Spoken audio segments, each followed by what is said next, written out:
بسم الله الرحمن الرحيم. فاذكروني أذكركم واشكروا لي ولا تكفرون.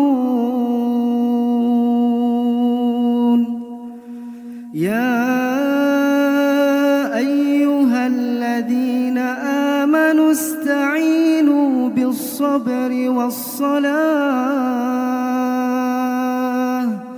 إن الله مع الصابرين.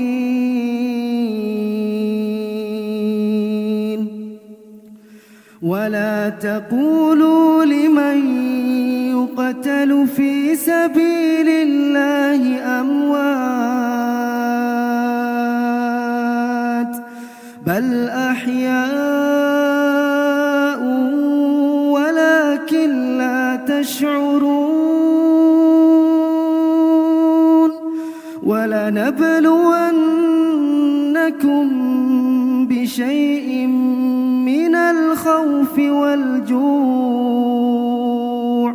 ونقص من الأموال والأنفس والثمرات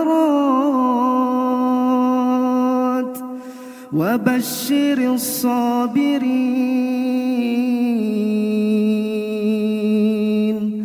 الذين إذا أصابتهم مصيبة قالوا إنا لله وإنا إليه راجعون. أولئك عليهم صلوات من ربهم ورحمة وأولئك هم المهتدون.